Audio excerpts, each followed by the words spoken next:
She woke up pregnant at 2 a.m. and found her mafia husband in his study with her own sister. Valentina Carbone only wanted a glass of water. Instead, she saw the two people she loved most destroying her life in silence. Enzo's hand was in Chiara's hair, her sister's fingers tracing the tattoos on his neck, and Valentina's hand went straight to her stomach. 2 months pregnant. One husband. One sister. One betrayal that would turn a quiet wife into the most dangerous woman in the Carbone estate. At 2 in the morning, the estate held the stillness we often see right before a psychological fracture. Today, you and I are going to unpack the architecture of this specific betrayal. The subject, Valentina, was experiencing the restless insomnia typical of early pregnancy. Seeking hydration, she patted down the marble corridor in complete silence. And then, the auditory trigger. A soft, familial laugh originating from her husband's study. Through a gap in the heavy oak frame, her visual cortex processed the impossible.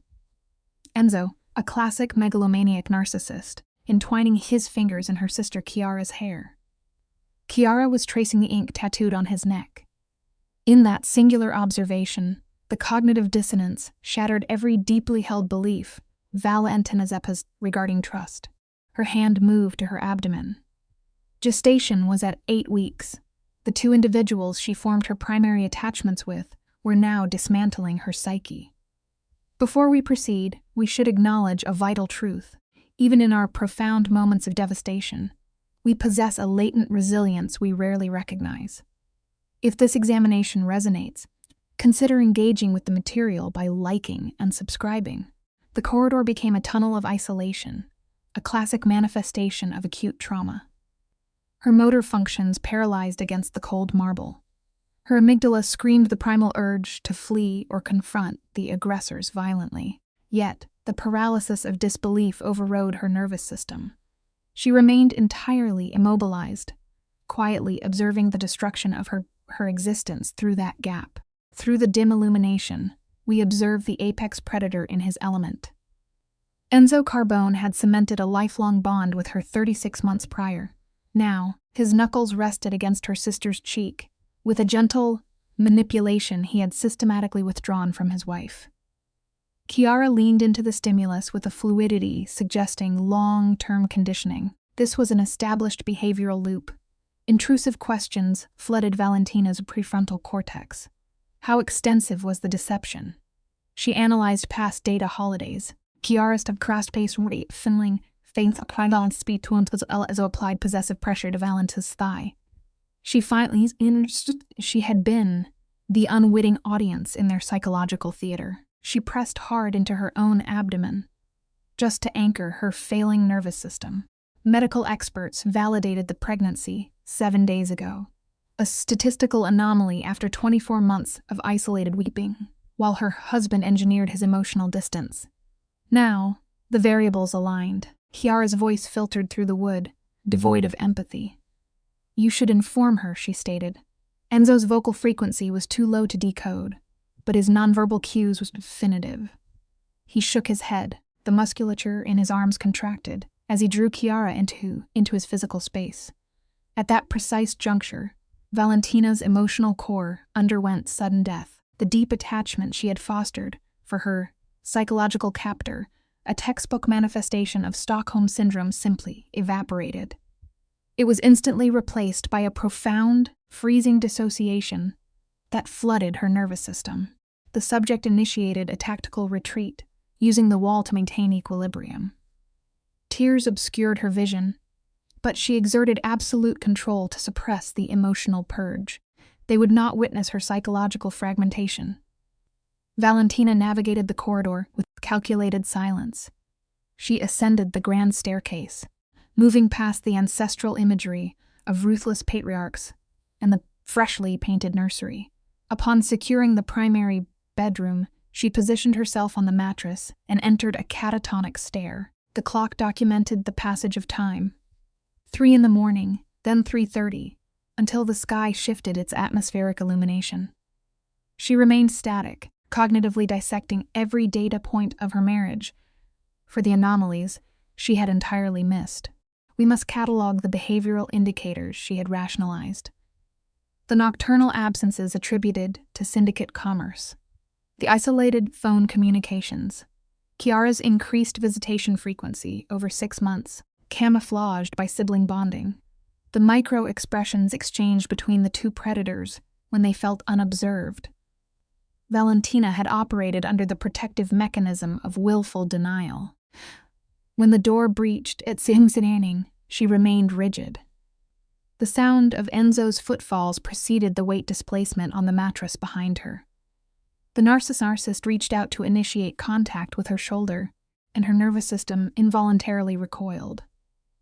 "You are awake early," he observed, his vocal tone entirely devoid of measurable guilt. His vocal modulation remained perfectly stabilized. It was the regulated frequency of a man accustomed to terminating human life without elevated cortisol levels. "I could not sleep," she reported. He inquired if the gestation was the cause. There was a synthesized simulation of concern in his pitch. Perhaps she was projecting the empathy she desperately required from her abuser. She deployed a necessary deception, affirming his hypothesis. When his palm migrated to rest over her uterus, a visceral revulsion cascaded across her skin. These were the exact instruments that had manipulated her sister's flesh hours prior. "You should rest," the narcissist instructed. He cited impending operational briefings, but promised breakfast via the household staff. She issued a monosyllabic compliance. Fine. She could detect his visual fixation on her, scanning her unnatural stillness. A syndicate kingpin does not maintain dominance by ignoring environmental shifts. However, his pathological arrogance had fostered a dangerous complacency. He operated under the delusion that his primary supply, his wife, lacked the independence to investigate their synthetic reality. "Is something wrong?" His frequency dropped into an interrogatory register. She executed a deliberate rotation to confront him. Under the weak light of dawn, she conducted a clinical assessment of her captor. The aggressive bone structure, the ocular voids devoid of empathy, the dermal pigmentations symbolizing tribal loyalty. It was a strict behavioral framework he had systematically violated by copulating with her own genetic sibling. The subject experienced complete psychological detachment. "Nothing is wrong," she articulated. The narcissist processed this, found it acceptable, and initiated his departure. "I will be home late.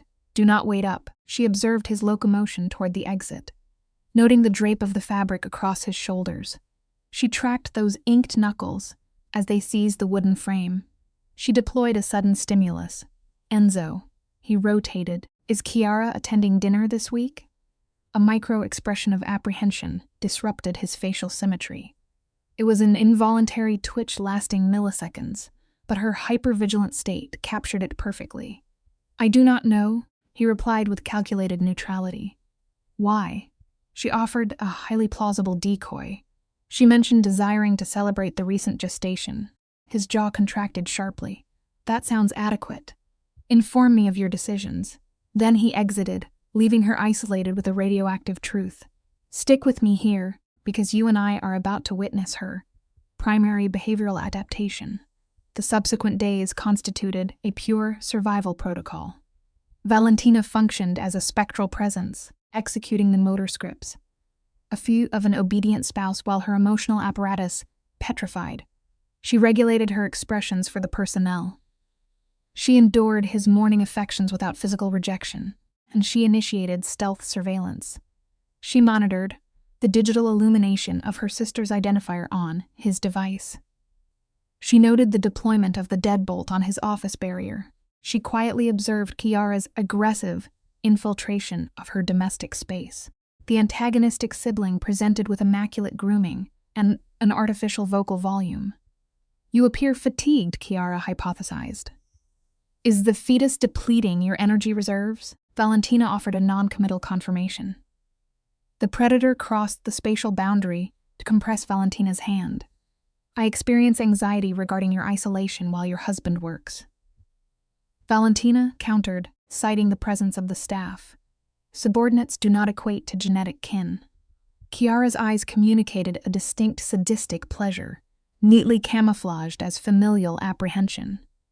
"You may contact me regardless of the hour," she offered. "That is the biological utility of siblings."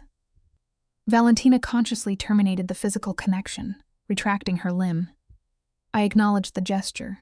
"I am communicating genuine intent," the sister insisted, synthesizing a conspiracy. "Matrimonial bonds generate isolation when the male holds vast obligations. You require a confidant with superior comprehension." The psychological taunt hung in the atmosphere, like a blade.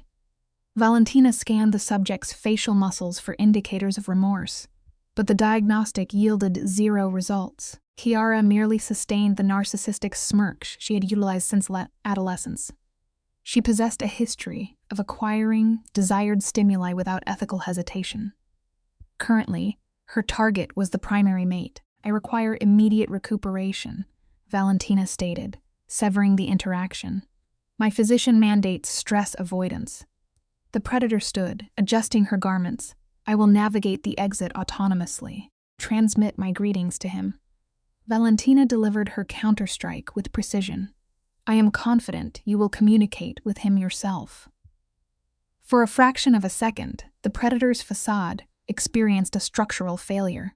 "I am incapable of parsing your meaning," she deflected. "I am certain you are," Valentina concluded, exiting the sector. Her cardiovascular system elevated to dangerous frequencies. She secured herself within the washroom, compressing the marble basin until blood flow restricted in her digits. The mirror reflected a clinically depleted organism. Epidermal pallor, sleep deprivation indicators, the collapse of a trauma victim. Yet, beneath the psychological devastation, a profound personality mutation was occurring. The compliant hostage archetype was dying. The arranged asset was adapting into an apex threat. "Let us open the file on this case, shall we? You and I will examine the exact moment a victim's psychology fractures and rebuilds itself into something lethal." Valentina experienced profound cognitive dissonance. Her husband, Enzo, was satisfying his primal urges with her own sister. Her hand shielded her abdomen, a maternal defense mechanism. This child required a guardian, not a shattered victim. "I won't let them destroy us," she whispered to the fetus. "I promise." Her coping strategy was unformed. She did not know if she would choose flight or total annihilation. But her trauma bond had broken. She would no longer be a passive observer. It is a harsh truth, but profound pain is often the only catalyst strong enough to force us to finally open our eyes. Marco Benedetti observed.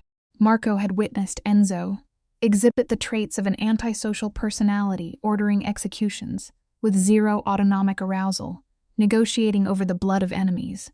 He had never seen his focus waver until this moment. Marco entered the study, observing Enzo fixated on a cellular device rather than his logistics. "The Moretti situation is escalating. They're pushing into our eastern territory," Marco reported. Enzo remained unresponsive, lost in narcissistic supply. "Boss, I heard you." Enzo finally placed the device down. Handle it how?" Marco pressed. "Use your judgment, Marco. That's why I pay you." Marco analyzed the anomaly. In 15 years, Enzo had never delegated a lethal dispute without maintaining strict micromanagerial control. The Moretti faction had been probing their defenses, requiring an aggressive response. Yet Enzo demonstrated severe executive dysfunction. "Is everything all right?" Marco inquired, testing the psychological waters. "At home," he added. Enzo's reaction was textbook defensiveness. "My home is not your concern," Marco pushed gently. "With respect, everything about you is my concern. If something's affecting your judgment, my judgment is fine," Enzo growled, lowering his vocal pitch to trigger a fear response. "Drop it." "As you wish." Marco feigned submission, but his hypervigilance engaged. He began tracking behavioral deviations, Enzo's whispered nocturnal calls, his unexplained absences, the sudden appearances of Chiara, and the flattening of Valentina's emotional affect. Historically, Valentina had displayed a high empathy quotient, exhibiting maternal warmth toward the staff and their offspring. Now her facial expressions presented a chilling emotional detachment. Marco recognized this clinical presentation instantly. It was the psychological armor of an individual meticulously calculating a survival strategy. He maintained his silence, strictly compartmentalizing his loyalty to Enzo, yet fully aware of the impending systemic collapse. The domestic ecosystem of the Carbone household was highly volatile. Marco simply calculated the collateral damage. Exactly 3 weeks after the initial trauma trigger, Valentina initiated her behavioral modification protocols. Survival, you see, rarely begins with a loud declaration. It begins in the quietest shifts. She relocated her personal items to a secondary living space, establishing physical boundaries. The doctor suggested I sleep alone, she informed Enzo, utilizing medical authority to mask her revulsion. My rest has been disrupted. It's better for the baby. Enzo exhibited no suspicion, interpreting her withdrawal as a convenient opportunity for his illicit dopamine hits. Soon, she ceased her participation in his social rituals. I'm too tired, she claimed. The morning sickness lasts all day now. She recoiled from his physical proximity. I'm nauseous, she would say. I'm sore. I don't feel well. Each fabricated excuse functioned as a psychological barrier. Valentina's observed her husband objectively, noting his rising cognitive dissonance as his control slipped. Enzo Carbone possessed the profile of a megalomaniac narcissist. Such individuals cannot process rejection or comprehend why a submissive partner would establish autonomy. You've been distant, he confronted her, employing physical intimidation by cornering her in the culinary space. He grasped her arm, exerting controlled pressure, a display of dominance. The ink on his skin stretched over tense musculature. What's going on? Nothing. Valentina deflected, maintaining a flat vocal tone. I'm just focused on the pregnancy. It's more than that, he pushed. You're imagining things, she countered smoothly. I don't imagine things. He stepped closer, his body radiating the kind of controlled aggression that once triggered a trauma bond, but now only elicited disgust. Tell me what's wrong, he ordered. A sudden impulse urged her to shatter his perceived reality, to scream her awareness of his depravity, to interrogate the timeline of his betrayal, to demand if their emotional bond had ever contained genuine validity. But her frontal lobe suppressed the emotional outburst. Her tactical planning required more time. I told you, she stated with clinical detachment. I'm tired. That's all. Enzo analyzed her micro-expression, his dark eyes scanning for the deception his predatory instincts sensed, but his intellect could not verify. Releasing his physical hold, he retreated slightly. Fine, he stated, but we're going to talk about this soon. Of course. As she walked away, she felt his paranoid fixation tracking her ascent up the stairs. Let us look at this piece by piece, shall we? The proposition for a gathering originated from Chiara. A celebration. Her vocal modulation was artificially elevated. We can invite everyone. Make it official. Valentina absorbed her sister's verbal diarrhea regarding guest lists, her own digestive system responding to profound psychological disgust. That sounds lovely, Valentina responded, devoid of inflection. When were you thinking? Saturday. Enzo already agreed to clear his schedule. Perfect. I'll handle the catering. Don't be silly, Chiara chirped.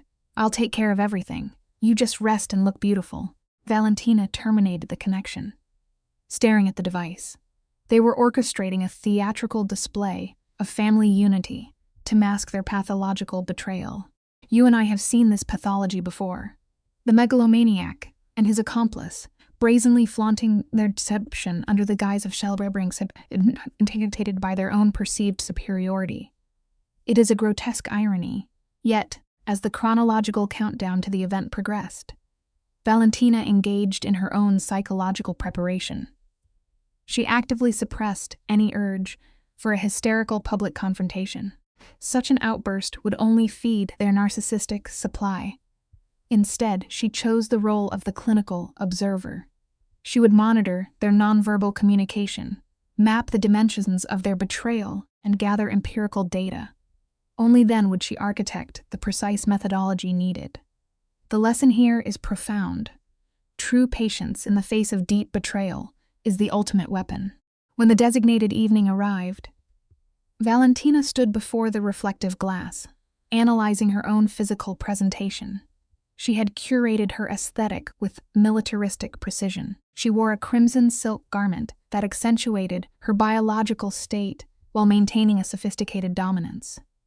It projected the illusion of the dutiful spouse.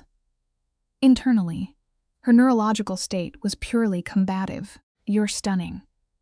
Valentina pivoted to observe Enzo invading the threshold.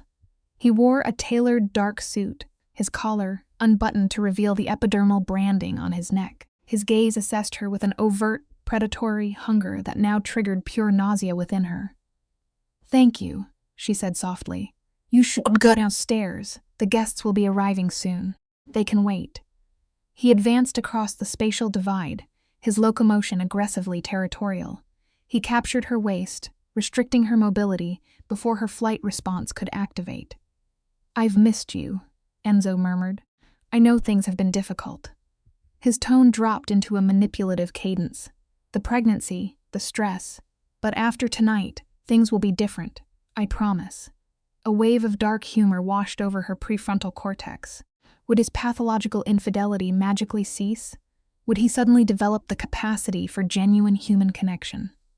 "Of course," she agreed aloud.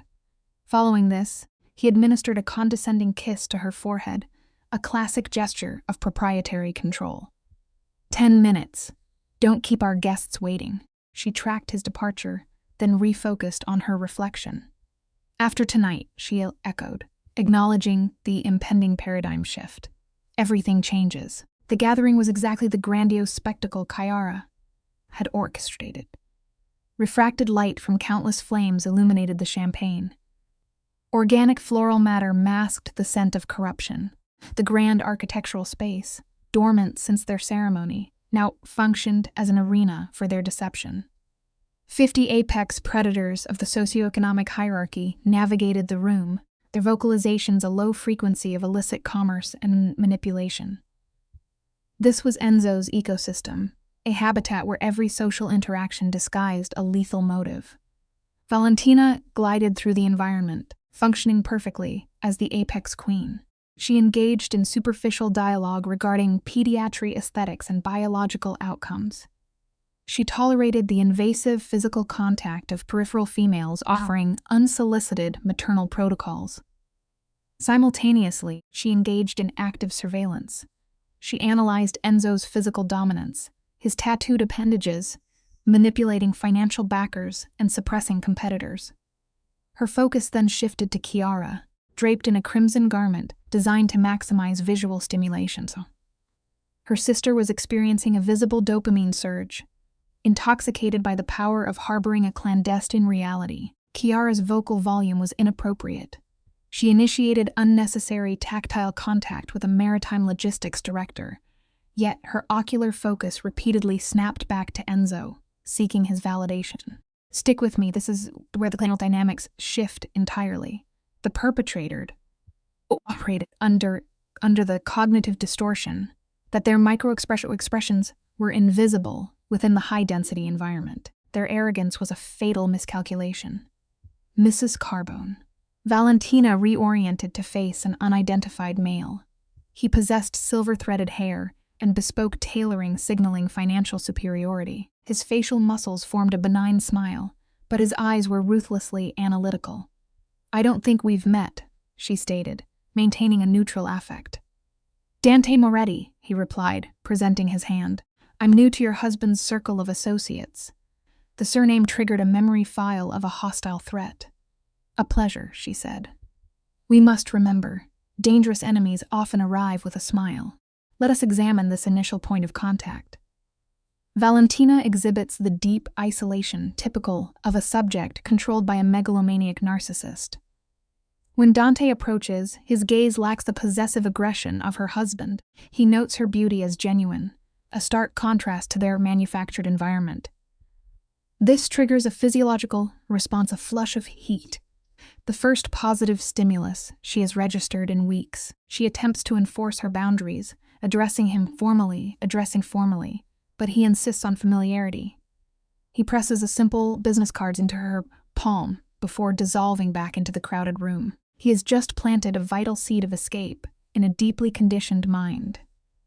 We must remember that a single act of unprompted kindness can often fracture the strongest mental prison. The card is minimal, just a name and a number. Suddenly, her captor appears. Enzo's silent approach is a classic intimidation tactic. She registers his micro-expressions, clamped jaw, eyes fixated on Dante's last location. This controlled fury is the megalomaniac's reflex to a territorial threat. He seizes her elbow, establishing physical dominance. When he interrogates her, she deflects.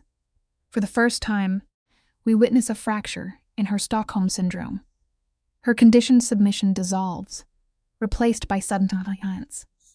When Enzo commands her compliance, simply because he demands it, she actively challenges him. He tightens his grip, hypocritically projecting his own volatility onto the rival family. True independence begins the moment you stop mistaking a cage for a sanctuary. Her laugh marks her cognitive dissonance finally breaking. She challenges the toxic ecosystem he dragged her into. The narcissist instantly gaslights her. He blames her mental state on her pregnancy, trying to invalidate her rational anger by reducing it to a biological symptom. She reclaims her autonomy, yanking her arm free. The silence between them becomes an absolute void. The ambient room noise fades as their psychological dynamic violently shifts. Enzo's cognitive framework stalls. His aggressive mask slips into genuine confusion. His control mechanism is failing, and he knows it. She turns her back on him, enforcing a hard boundary. A person's true pathology is always exposed the exact moment their absolute power over you is threatened. She retreats to the balcony, her autonomic nervous system in overdrive. With an elevated heart rate, she is in a state of acute hyperarousal. Focused entirely inward, she misses her sister, Chiara, exhibiting the duping delight of a secondary sociopath. Chiara's smug smile is the physical manifestation of malignant envy. Outside, the dark maze of hedges perfectly mirrors Valentina's own psychological labyrinth. The cold air acts as a sensory grounding technique, pulling her back from a dissociative panic. She grips the stone railing, anchoring herself in reality as her carefully constructed life finally disintegrates. The most profound step in trauma recovery is accepting that a toxic foundation must blotly crumble before you can ever hope to build something real. Let's unpack this moment together, you and I. Valentina attempts an emotional audit of her feelings for Enzo. What she once identified as love was actually a severe trauma bond, the core of Stockholm Syndrome. That bond is now severed, leaving a profound emotional void. The naive, compliant version of herself is clinically dead. Then Marco, the syndicate's enforcer, emerges from the shadows. He displays protective behavior disguised as operational security, warning her against showing vulnerability. When she explicitly names Dante Moretti, Marco's micro-expression betrays intense institutional fear. The clinical takeaway here is quite simple. Established predators are always Most terrified of an unknown variable that operates completely outside their carefully maintained systems of control. She shares Dante's introduction, noting her husband's predictable narcissistic injury.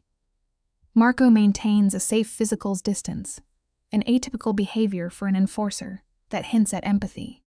He details the systemic generational violence between the families. Dante's uninvited presence was a calculated display of dominance, a psychological stress test of their infrastructure. When Valentina admits she kept Dante's contact information, Marco's vocal effect flattens into a defensive monotone. He advises her to discard it. Her questioning response forces him to analyze her mental state. He suddenly recognizes she is no longer a passive object. Remember this core truth. Even within the darkest organizations, human conscience occasionally surfaces in the most unexpected personnel. Marco attempts cognitive reframing, suggesting that pathological endurance is a metric of success. He normalizes the systemic abuse inherent in their lifestyle. Valentina's hollow laugh rejects his thesis entirely. She accurately diagnoses Enzo's lack of intellect, a hallmark of the megalomaniac narcissist, who cannot perceive the damage due to a lack of affective empathy. Marco's silence is an admission of complicity. He sees the destruction but remains a bystander. When she commands him to leave, she exercises executive control. He yields but stays on the perimeter, acting as a surrogate protector. This reveals a vital lesson in human behavior. Sometimes those unable to save you from the monster will quietly stand guard at the door while you silently plan your own escape. Notice the clinical contrast. An enforcer displays more genuine attunement than her own spouse. As Valentina uses the darkness for mental regulation, a new hostile variable enters. Chiara's vocal cadence is artificially sweet, a sociopathic masking technique common in intimate betrayers. She weaponizes Enzo's gaslighting, echoing the false narrative of Valentina's illness. Chiara invades her physical space, forcing olfactory data to register. Valentina perfectly identifies the chemical signature of the perfume from a previous trauma trigger in Enzo's study. The betrayal is no longer abstract, it is a physical reality. Chiara then uses the pregnancy to demean her sister's state. The lesson is profoundly chilling. The most brutal psychological warfare is almost always waged by those who share our own blood. Valentina employs sarcasm as a defense mechanism, directly probing her sister's emotional authenticity. Chiara responds with infantilization, a classic power tactic designed to strip the subject's agency. She weaponizes nostalgia, reframing normal childhood behavior as pathological mimicry. The physical touch is highly manipulative, creating a jarring contrast with her verbal assault. Chiara violently projects her own narcissistic envy onto Valentina, accusing her of stealing the perfect life and the husband. This is textbook psychological projection. The aggressor accuses the victim of their own exact motives. As Valentina processes this data, her cognitive map of her sister completely shatters. The human mask drops, revealing pure pathology. Discovering that a lifelong protector is fundamentally hollow is a grief unlike any other. Stick with me. This is where the psychological profile gets truly fascinating. Chiara redefines her lack of moral constraints as absolute freedom. She operates completely outside ethical boundaries, exhibiting the grandiosity of a primary psychopath. Notice that micro-expression, a flash of triumph. She derives genuine neurological reward from inflicting pain. Equating human beings to borrowed possessions reveals a transactional worldview, entirely devoid of empathy. The implicit confession regarding Enzo triggers a severe acute stress response in Valentina, a massive adrenaline dump. Valentina desperately attempts denial, suggesting intoxication to preserve her crumbling reality. But the sociopath feeds on this exact desperation. True malice rarely hides. It simply waits for the victim to be entirely too exhausted to fight the ugly truth. Chiara weaponizes Valentina's baseline traits: innocence and trust, recasting them as profound character flaws. She validates Enzo's megalomania, aligning with the dominant predator to secure status. By claiming Valentina was inadequate, she employs a triangulation tactic, isolating the victim while inflating the abuser's worth. The explicit confirmation of the affair shatters Valentina's dissociative barriers. When pressed for a timeline, Chiara delivers the ultimate psychological strike. She reveals the infidelity began exactly during their father's funeral. This timing is never coincidental. Predators systematically target subjects during periods of maximum emotional vulnerability. When a mind is occupied by severe grief, it becomes the perfect hunting ground for those entirely devoid of human empathy. Chiara's rationalization is a masterclass in sociopathic distortion, framing an opportunistic betrayal as an act of necessary comfort. She exploited the chaos of a funeral to initiate the triangulation. Valentina attempts to deploy a biological deterrent, citing her pregnancy, hoping to trigger basic moral restraint. Instead, Chiara touches her abdomen. In forensic analysis, this is an assertion of absolute dominance, violating physical boundaries, to claim psychological ownership over the victim's future. She openly describes the betrayal as delicious, confirming a deeply sadistic pathology. When Valentina finally defends herself, slapping the hand away, Chiara experiences a visible dopamine surge. She views the raw anger purely as entertainment. To a dark triad personality, severe human devastation is never a tragedy. It is merely a highly engaging recreational puzzle. Marco's interruption acts as an external regulatory mechanism, snapping the tension before physical violence occurs. Valentina engages in complete behavioral withdrawal, denying the sociopath further emotional data. She navigates the ballroom, utilizing a dissociative shield maintaining postural rigidity. To project strength, while detached from the whispering crowd, she locates Enzo in his natural habitat. Holding court, sustained by the sycophantic subsistence of his subordinates, his immediate greeting is a harsh interrogation. The megalomaniac cannot tolerate a subject operating outside his visual control, terrified of losing his curated public image. He applies physical coercion, gripping her waist tightly to instantly establish absolute dominance. Freedom requires the terrifying realization that your fundamental worth is never defined by the architect of your cage. Let's open the case file together, you and I. We begin with a classic display of defiance, a brief moment where the victim attempts to assert dominance.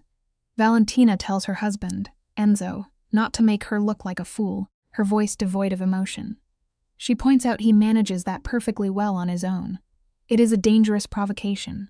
We see Enzo, a textbook megalomaniac narcissist, react with immediate hostility. His eyes narrow. He demands repetition, a classic intimidation tactic. She retreats, claiming exhaustion, and isolates herself in the guest room. Hours pass. The sounds of the estate's guests fade into the night. Engines start. Doors close. Then, the inevitable footsteps approach her door. The handle rattles. He is coming for her. The pathology of the criminal mind dictates that boundaries are merely obstacles to be destroyed. Enzo demands entry. When she refuses, he threatens to break the door down, and Valentina knows this is not an empty threat. Men of his psychological profile do not negotiate. They conquer.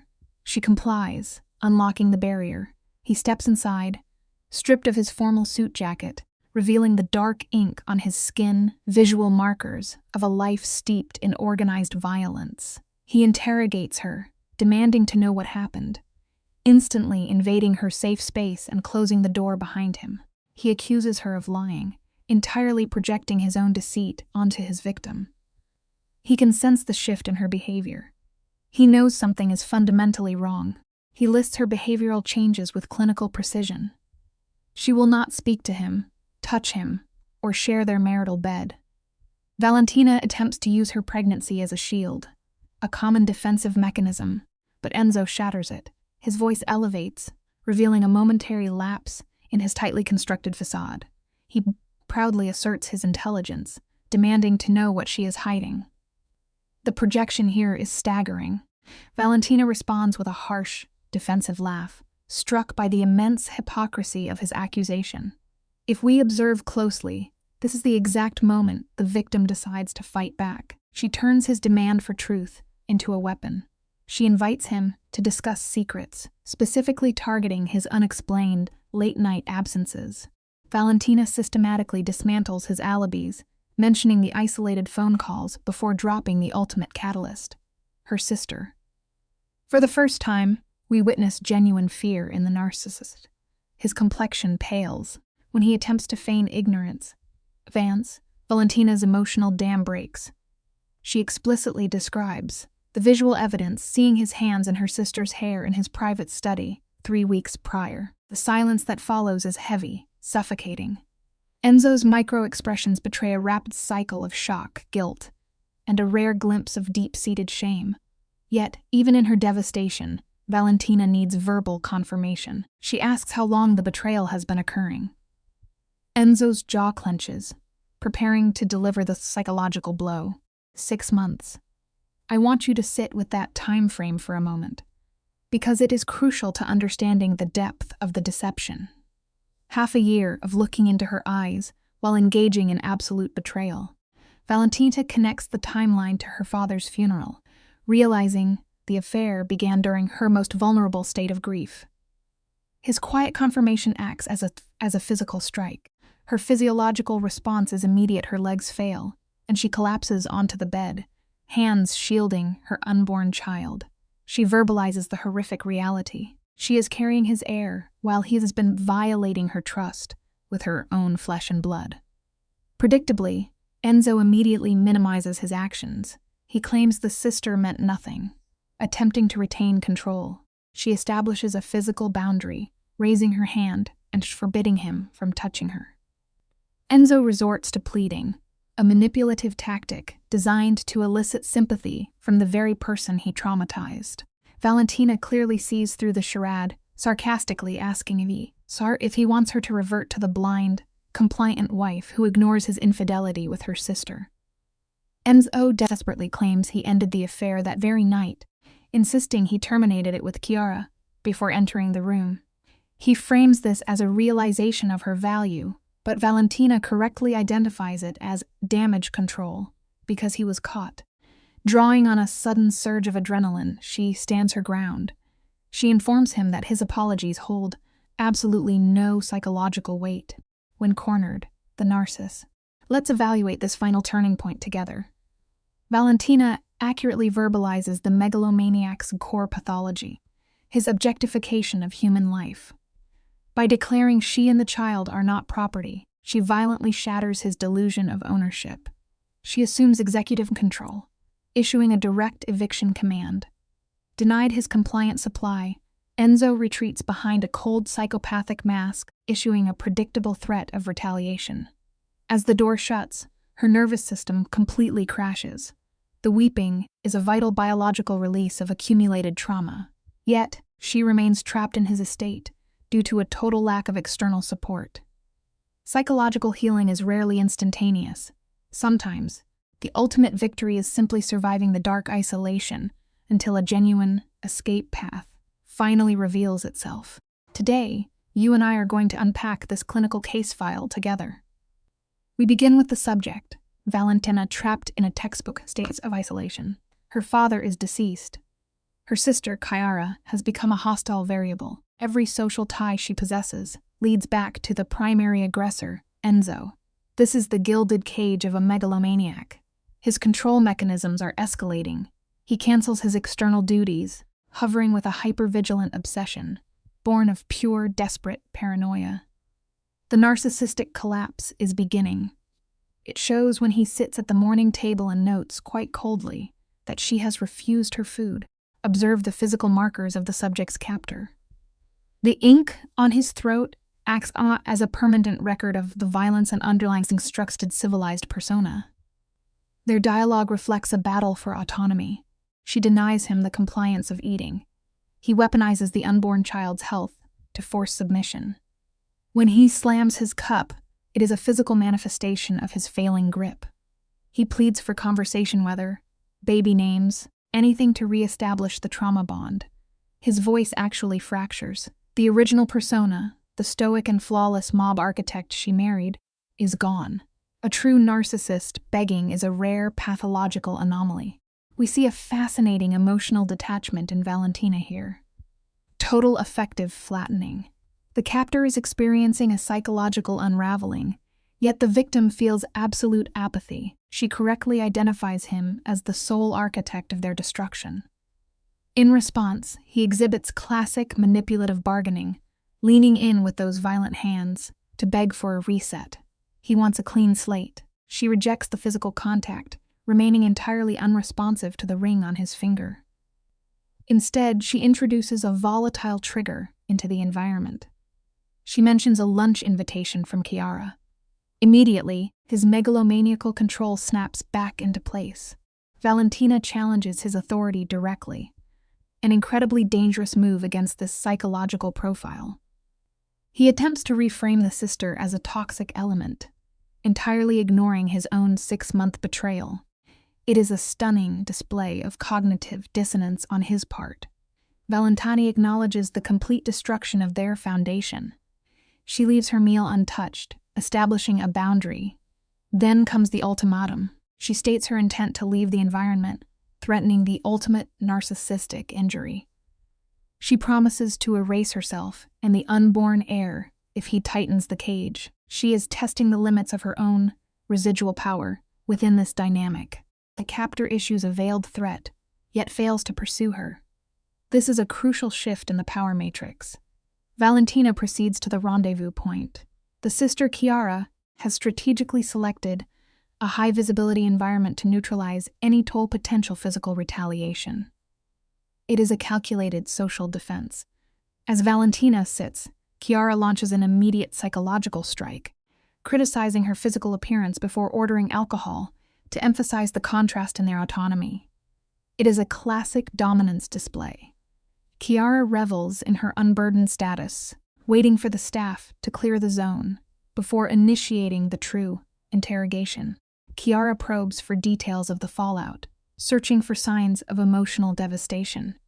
She expects volatile reactions because she fails to understand the clinical attachment Valentina has adopted. Chiara attempts to mask her malicious interference as familial concern. Let us look at this piece by piece, shall we? Chiara clearly understands the pathology of the mob boss. She advises total compliance. Play the subjugated wife, deliver the biological legacy, and accept the luxury of the cage. To resist a man who views humans as property, she argues, is to invite total annihilation. She advocates for complete surrender to the established power dynamic. The sister delivers her warning with a chilling nonchalance, well aware of the violence inherent in their ecosystem. When pressed on her own motives, Chiara claims she sought liberation and thrill, but Valentina introduces new data that triggers a severe reality distortion in her sister. She reveals the affair is terminated. We can observe the immediate physiological response as Chiara's confident facade shatters. Valentina dissects her sister's delusion with surgical precision. Chiara was merely a temporary behavioral deviation for a bored sociopath.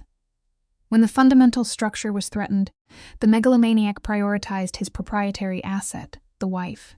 The biological markers of panic flood Chiara's system. Her skin flushes, then drains of color as the cognitive dissonance shatters. Valentina challenges her to review the evidence. The absence of communication, the sudden withdrawal of his presence, the absolute silence validates the diagnosis. Valentina stands, asserting physical dominance over the interaction. She delivers a precise, lethal directive, leaning into the subject's space. She promises total destruction if the boundary is breached again. It is a threat delivered with cold, learned sociopathy, inherited directly from her environment. Only upon exiting into the uncontrolled atmosphere does the adrenaline crash hit. We must analyze this trembling. Is it the lingering terror of the confrontation, or the intoxicating rush of newfound psychological leverage? Moving to the clinical setting, we meet Dr. Ferretti. This physician operates within a highly anomalous ethical framework, treating syndicate operatives and maintaining a vault of lethal secrets. Yet, during the routine prenatal assessment, the doctor's professional detachment falters. The biometric data reveals the hidden toll of the trauma. Elevated cardiovascular stress, noticeable physical deterioration. The physician understands that this level of psychological distress poses a critical biological threat to the developing fetus. Valentina deploys a standard defending deflection, insisting the situation remain contained. The physician validates the current viability of the fetus, but zeroes in on the mother's deteriorating mental state. The doctor attempts to breach the patient's emotional barricade, referencing her long-term observation of the subject's integration into this violent family structure. She offers an illusion of a support system. Then, she makes a fatal analytical error. She rationalizes the abuser's behavior. She acknowledges his cruelty and complex pathology, but attributes it to love. In behavioral analysis, assigning the label of affection to possessive dominance is a dangerous misdiagnosis. The subject fixates on the medical imaging. That developing organism represents a blank slate, entirely isolated from the toxicity of its creators. Valentina correctly identifies that affection cannot neutralize systematic betrayal. She exits the clinical space, clutching the evidence of life, only to encounter the source of her trauma in the corridor. The megalomaniac hesitates, his physical impulses checking themselves before making contact. She issues a flat denial of her distress, repeating that she is functional. It is a mutually recognized deception. Later that night, the psychological theater moves to the preparation space for the child, a room suspended in an incomplete state. The captor is positioned at the perimeter, observing the dark exterior. His hypervigilance detects her arrival instantly through minor shifts in muscle tension. He initiates a rare moment of verbal vulnerability, discussing his legacy and the existential dread of erasure. Valentina remains stationed at the exit, maintaining a secure escape route. She probes his original motivation, questioning if she was merely a biological vessel. He finally turns, exposing an unmasked, uncalculated expression. He confesses that her value was psychological. She perceived him as a person rather than an instrument of violence. He confirms his betrayal with 0 attempts at narrative distortion. Stick with me here, because this is where the pathology truly reveals itself. Valentina demands the root cause of the sabotage. His response outlines a classic fear of emotional dependency. A true sociopathic architect requires absolute self-reliance. Her ability to penetrate his defenses triggered a catastrophic loss of control. To neutralize this perceived weakness, he introduced the sister into the dynamic. He mistakenly believed he could compartmentalize the physical infidelity while preserving the psychological safety of the marriage. He reaches for her, suspended in a state of regret, finally comprehending the irreversible damage of his own grandiosity. The control is broken. Let us open this case file together, you and I. We are looking at a textbook trauma bond. Valentina stared at the man who had systematically dismantled her reality. The dark ink of his neck tattoos mirrored the psychological stain he left on her life. His eyes broadcasted a counterfeit agony, a classic manipulation tactic of the megalomaniacal narcissist. She told him frankly that her trust was shattered. He agreed, wearing a mask of profound understanding. When his hand brushed her face, the physical contact triggered a deep, conditioned ache in her chest. He claimed he could not survive without her. In a healthy mind, she would have recoiled. She would have cited his countless betrayals, the nights he spent consumed by her own sister. But trauma binds the victim to the executioner. Instead of fleeing, paralysis set in. Her nervous system froze as his thumb traced her cheekbone, a calculated grounding technique meant to anchor her to him. Enzo was not asking for absolution. Narcissists rarely do. Instead, he asked for a probation period, promising to morph into the idealized husband he never was. He offered the ultimate illusion of choice. He would surrender his wealth, her freedom, and even the unborn child, vowing to vanish completely if she demanded it. This is the grand, sweeping sacrifice of a predator cornered by his own actions. When he swore he would do absolutely anything, the heavy silence between them was thick with toxic potential. She finally spoke, questioning his demand for time. It was a fatal concession. The trap was resetting itself right before her eyes. She took a physical step backward, attempting to enforce a boundary by breaking his tactile hold. She ordered him to stay out of her room, demanding nothing but absolute silence. Enzo accepted the terms flawlessly. He understood that the megalomaniac must occasionally yield ground to win the war. She warned him that any contact with Chiara would result in immediate termination. His voice grew cold, dismissing her sister as completely irrelevant. Valentina studied his microexpressions for deception, eventually granting him the time he requested. As she left him in the nursery, she abandoned him among the ghosts of a manufactured future. Weeks drifted by. Enzo executed his new behavioral baseline perfectly, respecting her physical boundaries without a single complaint. He demanded nothing, surviving entirely on the psychological scraps of her presence. The faint sound of her footsteps, the mere biological reality that she remained in his territory. But the isolation was an illusion. He was omnipresent. When morning sickness violently woke her in the dark, he was already there, holding her hair in a calculated display of paternal devotion. When the child moved, he produced tears, a terrifyingly convincing performance of empathy. When rival factions threatened their perimeter, he escalated his protection, standing guard at her door like an obsessed sentinel. He was suffocatingly present. And like a textbook case of Stockholm Syndrome, Valentina's cognitive defenses began to dissolve. Marco, an observer of this pathology, confronted her in the garden to point out her regression. Marco was the rare variable here, a man immune to the reigning narcissist's distortion field. Let us examine his assessment. He accused her of softening, observing the trauma bond taking root once again. Valentina responded with standard denial, questioning his involvement. But Marco had heavily on the stone bench, carrying the grim weight of an enabler who had reached his limit. He had spent decades facilitating Enzo's violence. He had witnessed the horrifying extremes of his employer's pathology. But more chillingly, he had analyzed how Enzo processed love. It was not affection, it was a devouring obsession. Marco bluntly validated her trauma, confirming that Enzo's remorse was genuine, but his lethal desperation to cage her was even more profound. The clinical variable Marco introduced was sustainability. Could a foundation built on obsessive coercion ever be enough? Valentina admitted her uncertainty, her cognitive dissonance laid bare. Marco stood, preparing to deliver the catalyst for her psychological crisis. He advised her to make her choice before her sister made it for her. A visceral chill seized Valentina's nervous system. Marco revealed that Chiara was actively soliciting the family's predators. This sister, operating from histrionic rage, was weaponizing their vulnerabilities.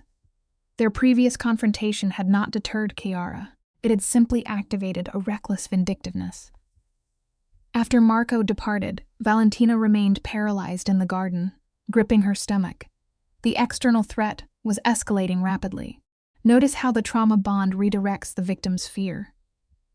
Instead of preserving herself, Valentina felt an irrational terror for her captor. The psychological intrusion occurred at midnight. Her phone vibrated, flashing an unmapped number. Her self-preservation instinct urged her to ignore it, but anxiety forced her hand. The voice on the line was smooth and carried the resonance of an apex predator. It was Dante Moretti. The shock jolted her into a state of hyper-arousal. She demanded to know his methodology for acquiring her contact. Dante bypassed the logistics, operating entirely on power dynamics. He framed his call as a professional courtesy note, a warning that her chaotic sibling was actively negotiating the complete collapse of her husband's criminal empire. Dante dropped his vocal register, cementing his dominance as he confirmed the sister was dealing directly with him. Valentina's nervous system reacted with a profound stress response. She interrogated him about the parameters of this transaction.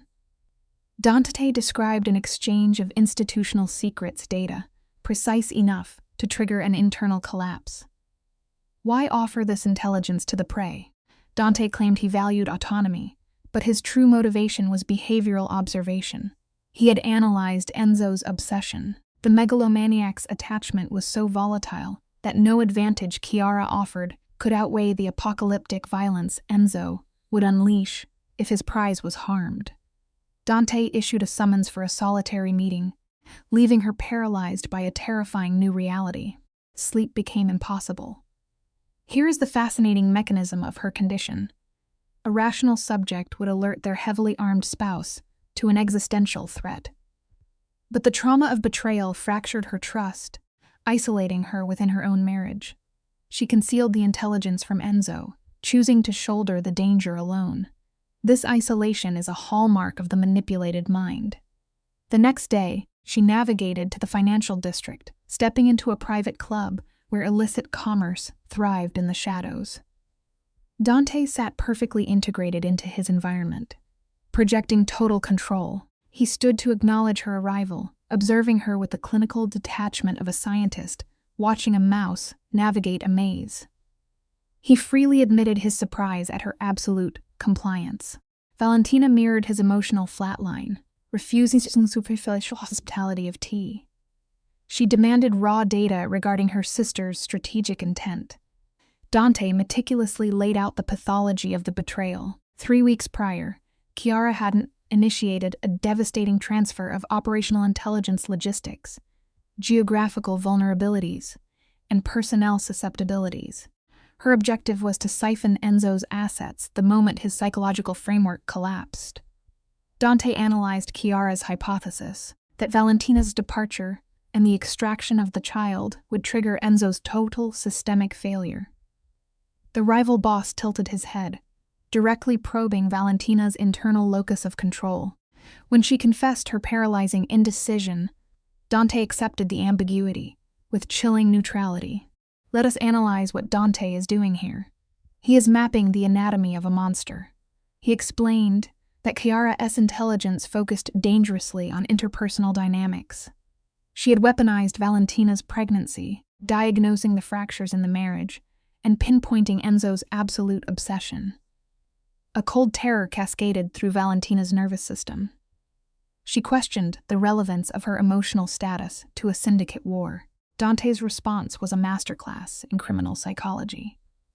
Enzo Carbone was a lethal force, but a megalomaniac with an intense fixation becomes mathematically predictable. Dante explicitly defined Valentina as the ultimate vulnerability. When she rejected the label of a weapon, he clinically reminded her so that depends entirely on the hands of the wielder. Dante signaled the waiter, concluding their consultation. He revealed his tactical restraint. He was deferring his strike because the data did not justify the catastrophic violence Enzo would unleash. Why extend this courtesy? Dante cited his rational business acumen. Then a micro-expression of genuine sorrow surfaced. He understood the psychological devastation of family betrayal. It is a trauma that permanently alters the brain's architecture, freezing the emotional core. Valentina stood, defensively rejecting any expectation of a transactional debt.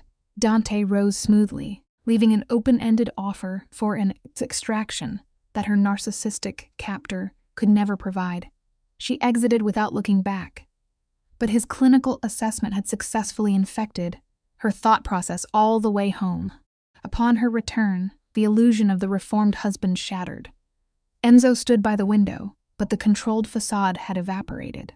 His facial muscles locked in a mask of rigid, paranoid fury. The narcissist had lost geographical tracking of his primary obsession. He demanded her itinerary. When she deployed a vague evasion, he closed the distance with alarming speed, stopping just short of a physical violation. The ink on his neck pulsed in rhythm with his aggressive autonomic arousal. He ordered her not to fabricate data, Marco's surveillance of her departure.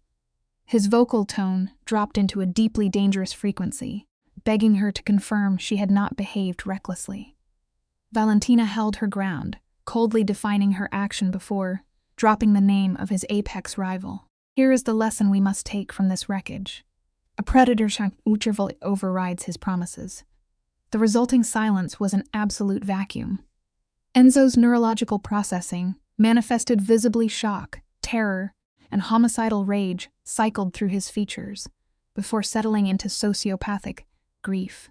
When asked for her motivation, she maintained unbroken eye contact, declaring her need to verify her sister's malicious capacity. She recited the intelligence Dante had provided regarding the internal dismantling of his syndicate. As the data processed, Enzo collapsed into a fundamentally hollowed man. His wrath was not sorrow, but a chilling return to his baseline pathology.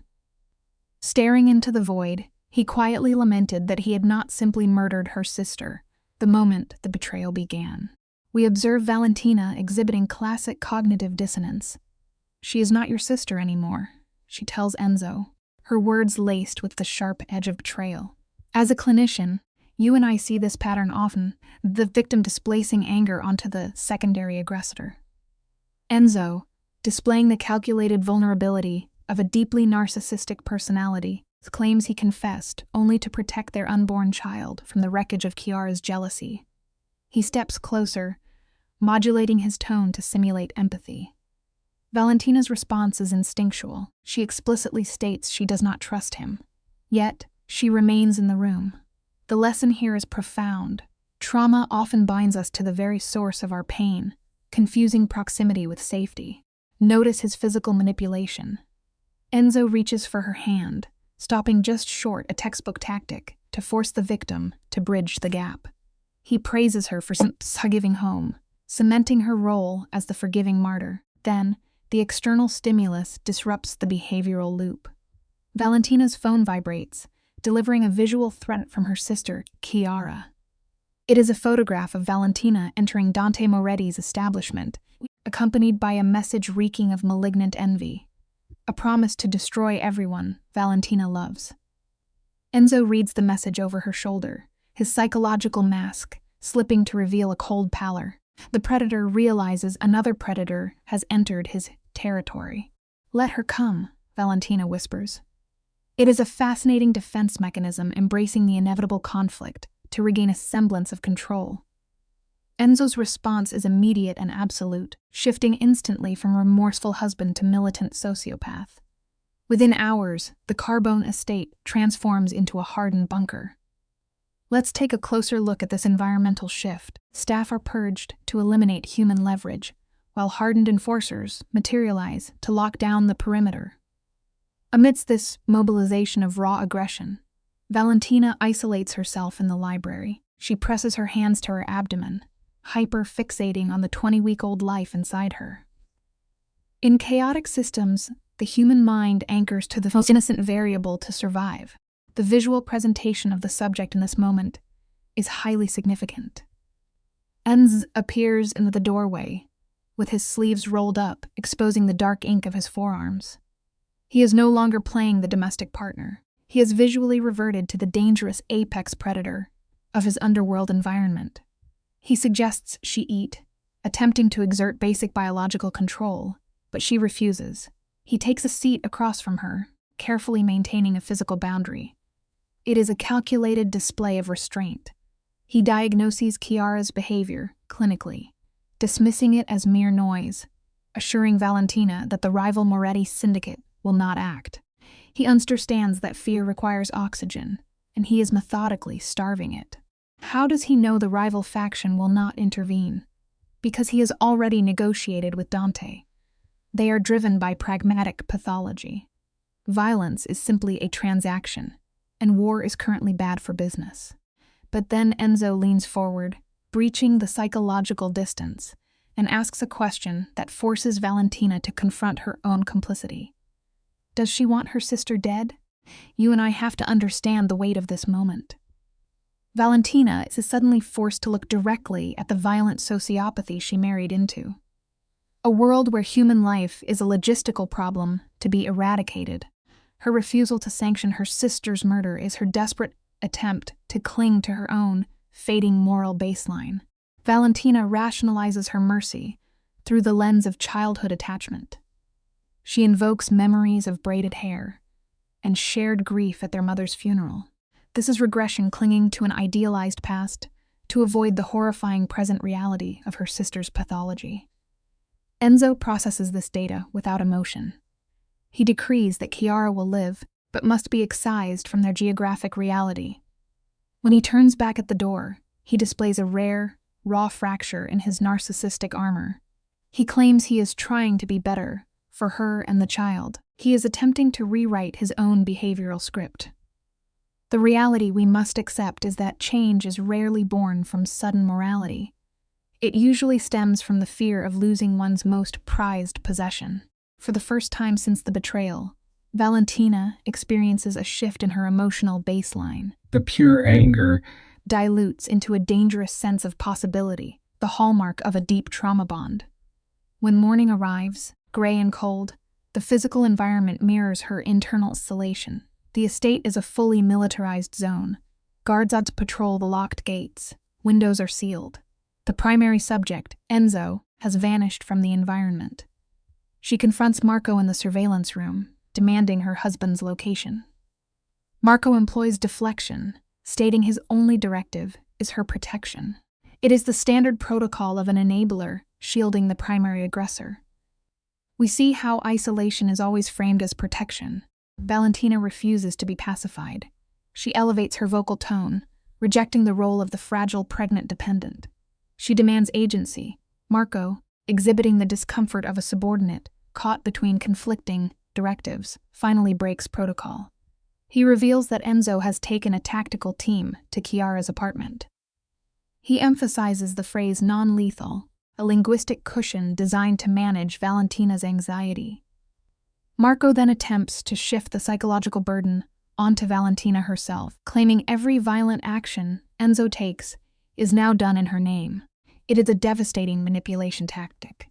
By making her the motive for his ruthlessness, the syndicate forces her to share the psychological guilt of his actions. Marco outlines the clinical protocol for a forced relocation. The subject will be provided capital and exiled, but the unspoken threat hangs heavy in the air if Chiara resists. The methodology will shift from humane to terminal. As we analyze this case together, watch Valentina's cognitive framework collapse. She can no longer deny the reality of the predator she chose to marry. This is the consequence of her own consensual entry into a deeply pathological ecosystem. Driven by a desperate need for closure, she demands a final confrontation with her sister, ignoring Marco's warnings about protocol. Sometimes, the human mind requires absolute devastation before it can fully accept the death of a toxic relationship. The physical setting of the confrontation is deeply symbolic, a freezing industrial warehouse devoid of warmth or humanity, perfectly mirroring the emotional landscape of the participants. Valentina enters flanked by armed guards, instinctively wrapping her coat tightly around her pregnant abdomen in a primal defensive posture. In the center of the concrete void, restrained beneath a single glaring bulb, sits Chiara. Despite the torn designer fabric and smeared cosmetics, Chiara's psychological defenses remain fully intact. Her ego refuses to submit. She immediately launches a verbal assault, mocking Valentina for finally showing a spine. It is the classic posturing of a deeply insecure narcissist, attempting to dominate the room. Valentina seeks a rational motive for an irrational betrayal. Why, she asks, attempting to process the trauma. Chiara's response reveals the festering core of a profound narcissistic injury. She describes a lifetime of perceived secondary status, of being the forgotten spare, while her sister effortlessly accumulated a perfect existence. The husband, the wealth, the unborn child to Chiara, these were not human milestones but stolen resources. Valentina attempts to inject reality, arguing she never asked for this life, but pathological envy cannot process nuance. The tragic lesson here is that you cannot reason with a mind that has built its entire identity around the narrative of its own victimization. The confession deepens, revealing the architecture of Chiara's neurosis. She articulates the agony of constant childhood comparison, how Valentina was perceived as the beautiful, confident child who effortlessly absorbed all the affection. Even their own mother, and eventually Enzo, selected Valentina. As clinicians, we recognize this as a severe attachment deficit. Valentina feels a cognitive shift, not forgiveness, but a cold, illuminating understanding of her sister's diseased psychology. When asked if this vision drove her to seduce Enzo, Chiara's answer is chillingly transactional. She did it simply to prove she could take a valuable asset away from her sister. It was never about love. It was about power. Chiara admits that sleeping with the most dangerous man in the city provided a synthetic high. For 6 months, the deception gave her a fraudulent sense of significance. She felt alive because she was siphoning her sister's stability. A heavy, grief-stricken silence falls over the concrete space. Let's observe Valentina's reaction here. Instead of reciprocating the hostility, she physically closes the distance. She looks past the smeared mascara and addresses the ghost of the sibling she once knew. She clearly states her own truth. Chiara was her primary confidante, her safest harbor, and Chiara annihilated that bond not out of genuine grievance, but out of a malignant inability to tolerate another person's happiness. The shift in power dynamics here is absolute. Valentina drops her tone to a measured, clinical calm, stating plainly that she holds the authority to order Chiara's execution. We see genuine terror finally breach Chiara's defensive facade. But Valentina chooses a different path, sparing her not out of weakness, but out of respect for the psychological ghost of the girl who once comforted her through childhood nightmares. She issues a definitive, unyielding boundary. Chiara will take the syndicate's money and vanish into exile. If she ever breaches this perimeter, Valentina will release the sociopathic wrath of her husband without hesitation. True emotional maturity often requires burying the people who are still breathing. Let us open this file together and examine the initial fracture. Valentina stares at her sister Cara, witnessing the psychological mutation she herself helped create. Chiara is exiled, a threat removed not by death, but by a far crueler social amputation. Outside the warehouse, Enzo waits. Observe the subject, Enzo. To the world, he is an untouchable apex predator, a sovereign of fear. Yet, when his eyes meet his wife's, his expression softens. This is the narcissist's most lethal weapon, selective vulnerability. He asks if she is all right, feigning empathy to gauge his control over her fractured psyche. Was she all right? From a clinical perspective, her reality had entirely collapsed. Her sibling was banished. Her marriage was a graveyard of betrayals. Her baseline understanding of human attachment had been shattered and glued back together with trauma. She replies negatively, but promises future compliance. Enzo opens the car door, his hand brushing her lumbar spine, a micro-interaction designed to reinforce physical dependency. She does not recoil. The subsequent drive back to the estate is cloaked in a heavy, shared silence. It is not the hostile withdrawal of previous months, but the quiet cognitive dissonance of two subjects, processing a mutual trauma bond. Upon returning to the clinical environment of the estate, Enzo escorts her to her isolation zone. He claims he must manage the administrative cleanup of their violence. Note how Valentina observes this man, the architect of her psychological ruin, who spared her sister solely to indept Valentina further. She suddenly mentions the unfinished nursery. The behavioral pivot is fascinating. Enzo responds with visible shock. His facial micro-expressions display a desperate, fragile joy. This is a masterful display by a megalomaniacal narcissist, using the prospect of a child to lock his victim back into the idealization phase of the abuse cycle. He accepts her proposition with a quiet intensity. Valentina articulates her boundaries, stating that this does not equate to trust. Yet, she confesses her exhaustion. She is fatigued by the hypervigilance, the constant anticipation of his behavioral failure. She openly admits her desire to try again. From a pathological standpoint, stepping back into the cage feels safer than the terrifying freedom of the unknown. Enzo hesitates, his hand trembling as he seeks physical permission. When she leans into his palm, the neurological reward is profound. Intermittent reinforcement makes this rare contact feel electric, blinding her to the cage. Months of emotional starvation and acute grief are instantly dissolved by simple tactile stimulation. The skin hunger overrides her logical defenses.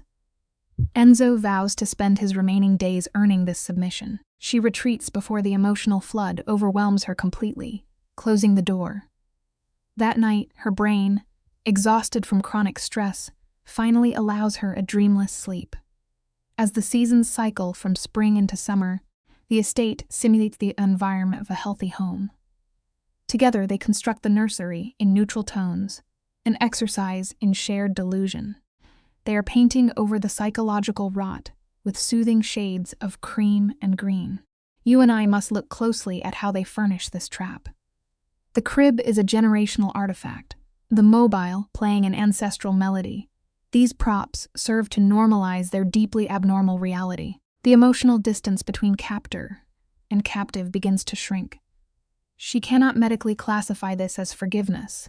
The lacerations on her psyche are still actively hemorrhaging. Instead, she experiences a dangerous survival mechanism known as cautious hope. They engage in mourning rituals, exchanging developmental trauma stories. Enzo weaponizes his tragic origin of a hardened father, while Valentina details her own systemic erasure as the secondary daughter. Today, you and I are going to unpack this case file together, examining the precise moment a trauma bond deepens. Notice how the subject, Valentina, begins to normalize her environment. They resumed physical contact through calculated micro-gestures, a hand on the lumbar spine during pregnancy, adjusting a collar. To the untrained eye, this mimics marital reconciliation. Clinically, it is an adaptation mechanism. "The baby is kicking again," she stated one evening in his study, offering him a tactile connection. "I thought you might want to feel." Enzo hesitated, feigning disbelief. "Are you sure?" he asked. "I wouldn't offer if I wasn't," she replied. She is testing the predator, searching for humanity to validate her choice to stay. Watch the megalomaniac in his element. Enzo approached her with the manufactured caution of a wild predator, dropping to his knees. A calculated physical lowering to simulate submission before his pregnant wife. As his tattooed hands registered the fetal movement, his facial micro-expressions shifted entirely. The sociopathic hardness dissolved into a display of profound vulnerability. "That is our child," he murmured. "I do not deserve this. I do not deserve either of you." This is textbook narcissistic manipulation, using self-deprecation to elicit sympathy. Valentina, firmly in the grip of Stockholm Syndrome, validated him. "No, you don't. But I am giving us a chance anyway. All three of us." He pressed his forehead to her abdomen, shedding tears. "Let us observe her neurological response." She did not recoil. She absorbed his emotional display, desperately hoping these fractured behavioral patterns could form a functional family unit. Then, the environmental stressor arrived. At 28 weeks gestation, a call bypassed her phone and went directly to Enzo's. His physiological reaction was instantaneous pallor in the face, vascular pulsing beneath his neck tattoos, indicating a massive adrenaline spike. "What is it?" she demanded as he terminated the connection. "Chiara," he answered. The name acted as an auditory shock to her nervous system. She believed her sister had fled the jurisdiction. Enzo's jaw clenched. She is communicating with the Morettas again, feeding them operational intelligence. The crisis escalates, shattering the false safety of their trauma bond. "And she has told them something else," Enzo stated. Valentina's cognitive processing scrambled. About the baby? The due date? The hospital? The psychological floor beneath her collapsed. Why would she do this? What do they want? Enzo's response was chillingly pragmatic. "Leverage. A carbone heir would be worth more than gold to our enemies." Notice the physical manifestation of his loss of control. His hands shook. "I should have killed her when I had the chance." Valentina reminded him she had begged for her sister's life. He violently struck the desk, projecting his failure. "And now my weakness has put our child in danger." She immediately attempted to de-escalate him. "You and I have probably both witnessed this pattern, the narcissist taking absolute ownership of a crisis to remain the central figure." "The hell it isn't," he erupted, his affect highly volatile. "Everything is my fault. The betrayal, the fact that your sister hates you enough to sell out your baby." Valentina, displaying classic survival adaptation, moved closer to the source of danger. She reframed the narrative to soothe his ego. "Her poison came from her, not you. Tell me what we do. Tell me how we protect our child." She forced eye contact, anchoring his limbic system. Gradually, his manic aggression subsided. The erratic emotional state was replaced by the terrifying flattened affect of a seasoned criminal preparing for systemic violence. His solution was total isolation, a common tactic for maintaining control over a dependent subject. "We disappear," he instructed, detailing a plan to hide until the birth. When she questioned the stability of his criminal enterprise, his response was perfectly calibrated to deepen her emotional dependency. "Marco can handle things. Nothing matters more than keeping you safe." He compressed her hands against his face, a gesture of intense physical grounding. "Not the money, not the power, not the family name. Just you and this baby." To her traumatized brain, this mimicked genuine affection. They evacuated that night, retreating to a remote, fortified mountain villa owned by his family, a black site location, entirely isolated from external reality. The transition to the new environment is crucial to our clinical understanding of their dynamic. Marco drove them through winding alpine topography, his affect entirely flat. In the rear compartment, Enzo maintained a vice-like grip on her hand, his hypervigilance evident as he continuously scanned the perimeter. "It is beautiful here," Valentina observed upon arrival, grounding herself in the scent of pine flora. Enzo stood beside her, staring at the imposing stone structure. "My grandmother brought me here during childhood," he noted. "She said it was the only place she felt at peace." When asked about their bond, his tone dropped an octave. "She was the sole relative who viewed me as a human, not merely an asset. She would have loved you. The isolation of the villa acts as a pressure cooker for psychological exposure." "You have never mentioned her," she pointed out. He turned, lunar light highlighting his heavily modified skin. "There is much I have not said. When this resolves, I want you to know my entirety, the acceptable traits, and the pathology." He claimed he was fatigued by concealment, citing secrets as the catalyst of their previous systemic failure. Then, he delivered the ultimate emotional hook. "Because I love you, Valentina. I have loved you since our initial contact. I simply lacked the courage to expose it." For a victim of severe emotional abuse, hearing her captor finally verbalize, affection acts as a massive dopamine release, fundamentally rewriting her perception. "Stick with me. This is where the clinical picture becomes profoundly complex." She noted his prior inability to vocalize these feelings. His justification was rooted in immediate mortality. "Because we might be terminated tomorrow. Because I have squandered time in cowardice." He manually framed her face, wiping away lacrimal fluid she had not realized she was shedding. "I will love you until my neurological functions cease. If you cannot reciprocate, I accept that."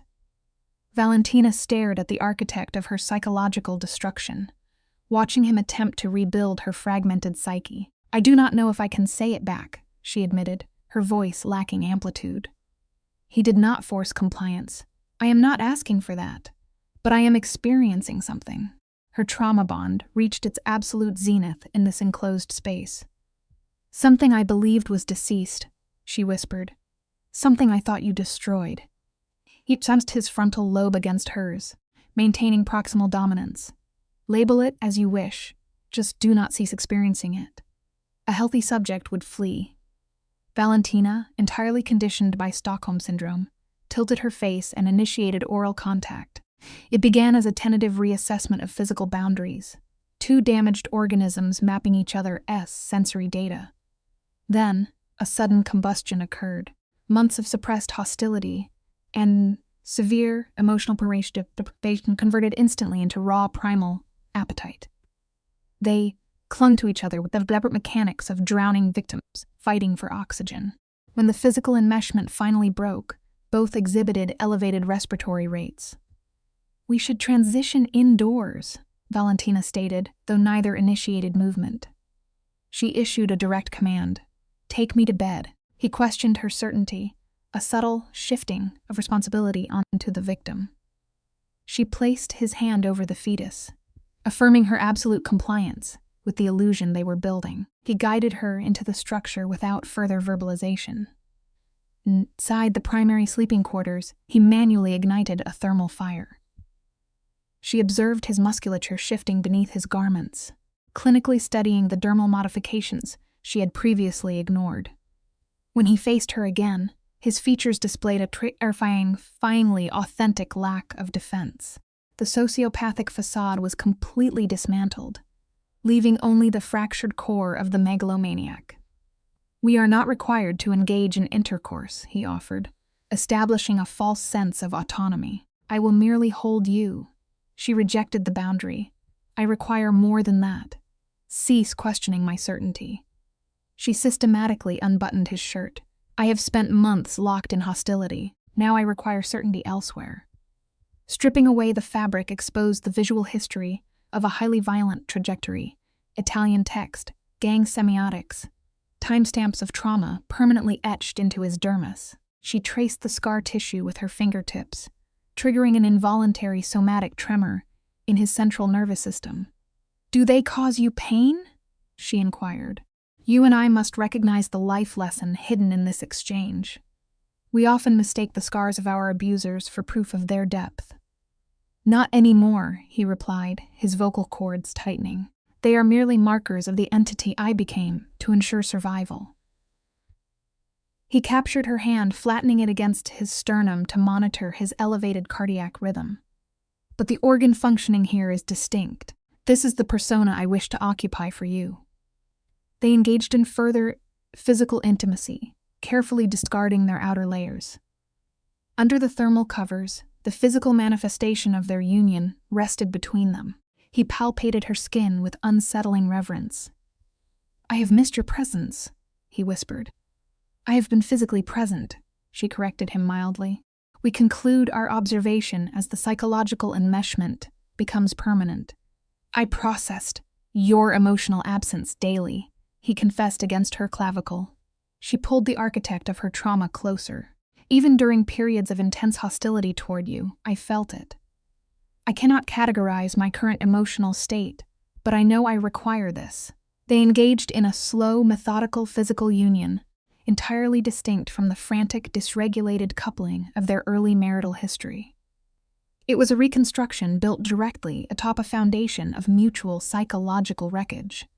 Afterward, they remained physically entangled, his hand tracing repetitive circular patterns over her abdomen. Our female offspring will possess great aesthetic symmetry, he murmured softly into the dark. The projection onto the unborn child begins. Valentina insists it is a female, predicting the infant will inherit her own stubborn pathology. A genuine laugh escapes her, releasing a massive buildup of chronic physical tension in her chest cavity. Then, the critical symptom manifests. She vocalizes her affection, telling him she loves him. The declaration is an involuntary reflex of her conditioned mind.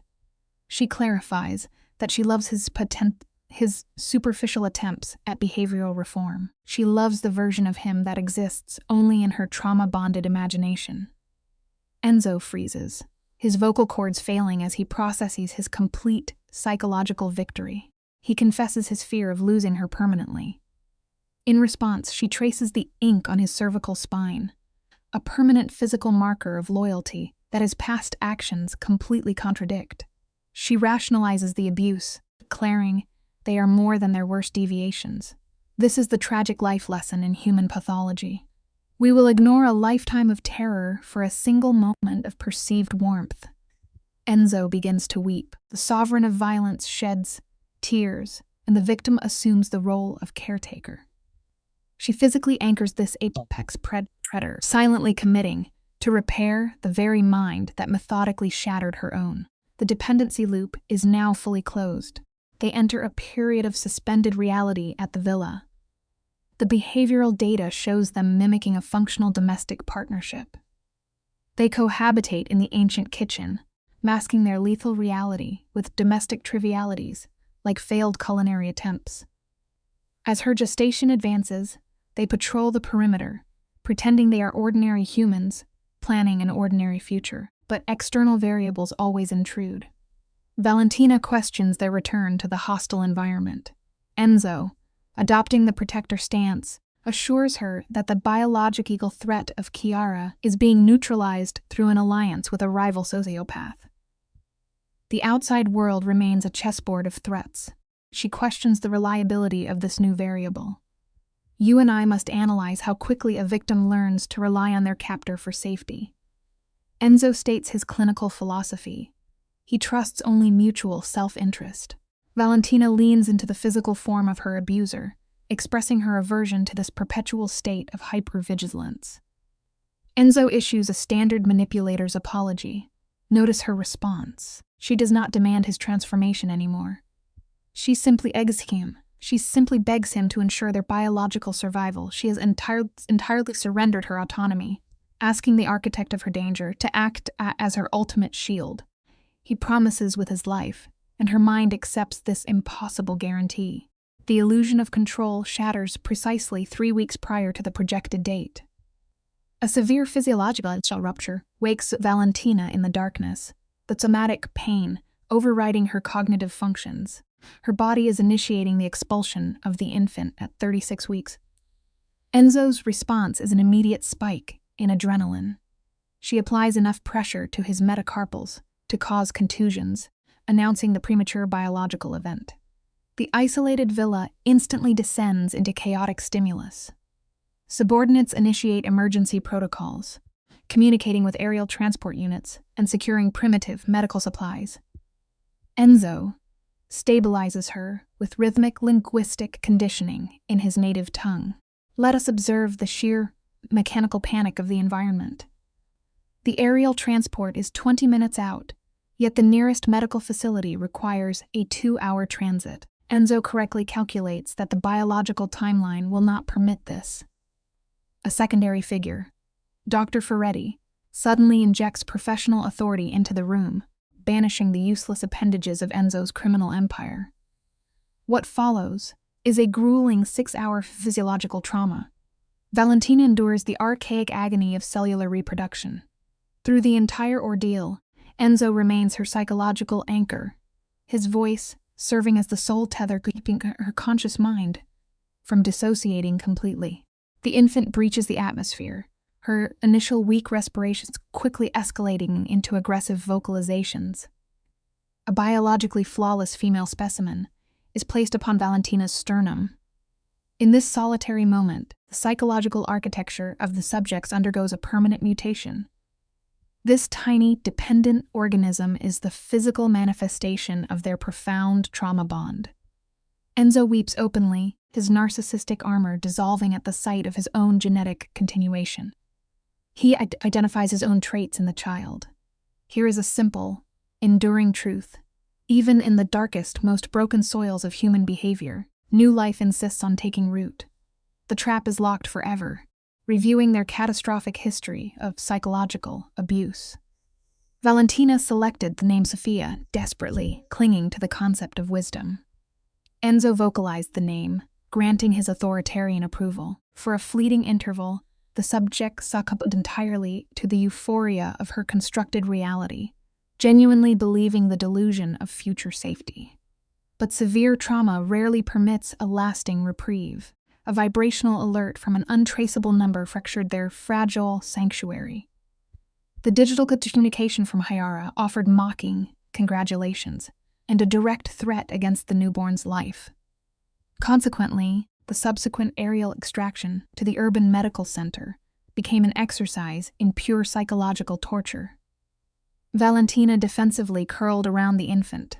During the flight, the megalomaniac narcissist underwent a complete behavioral regression. The facade of the gentle father evaporated, replaced by a cold, homicidal focus. The threat analysis was clear. Chiara possessed surveillance capabilities and lethal intent. Enzo issued directives into his communication device with a chilling lack of inflection. He mandated that the target be captured and delivered alive, explicitly prohibiting immediate termination.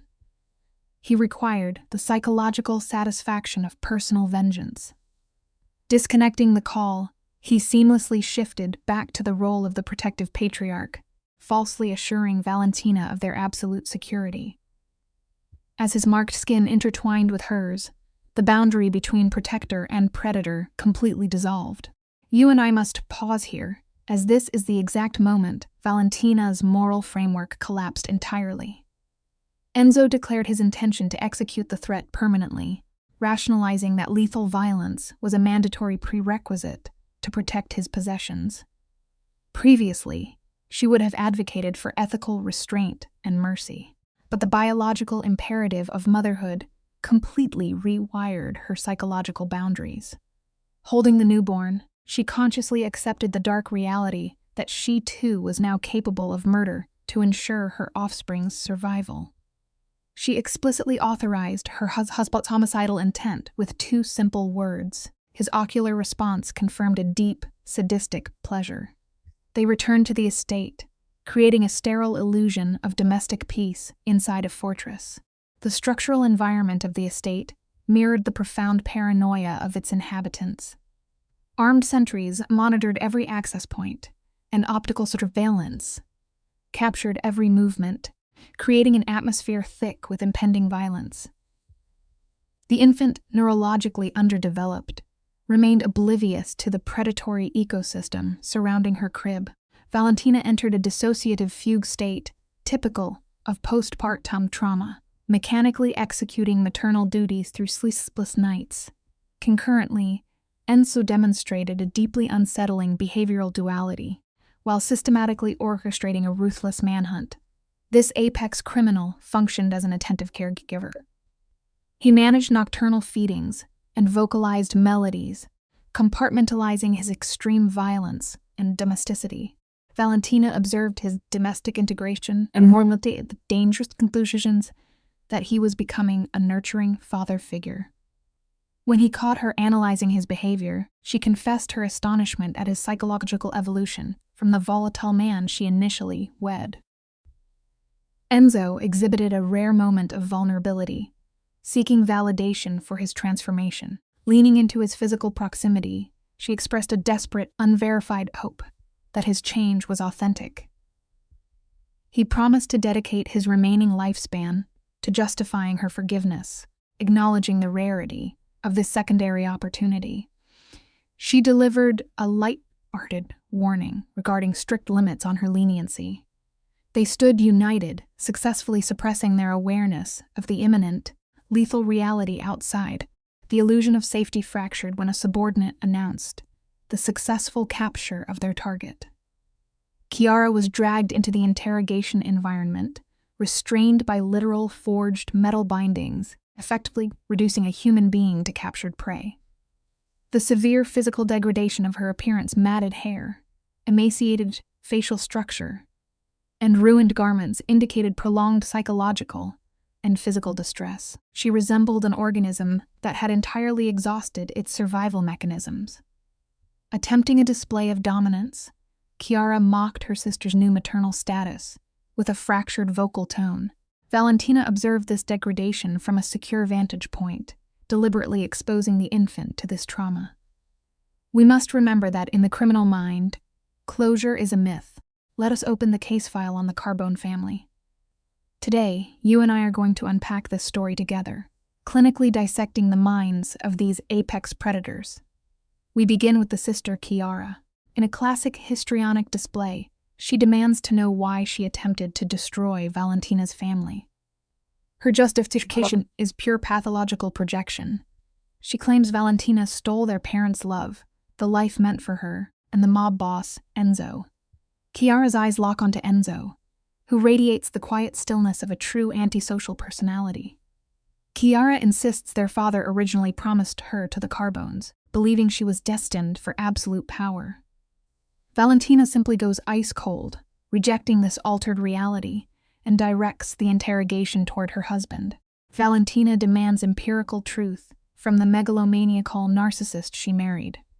Enzo remains utterly silent, processing the psychological chessboard. When he finally speaks, his vocal effect is entirely flat, a hallmark of profound emotional detachment. He admits their father offered him either sister as a bride, treating human beings as mere commodities.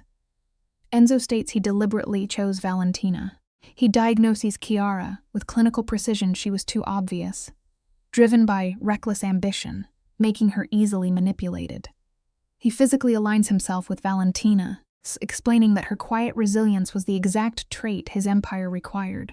Chiara, desperate to reclaim her shattered ego, lashes out, labeling Valentina as boring, and reminding Enzo of his destructive relapse into her bed. The confrontation escalates as Chiara strains against her restraints, her survival instinct finally breaching her delusion. She correctly identifies Enzo as a monster, asking if he intends to execute her.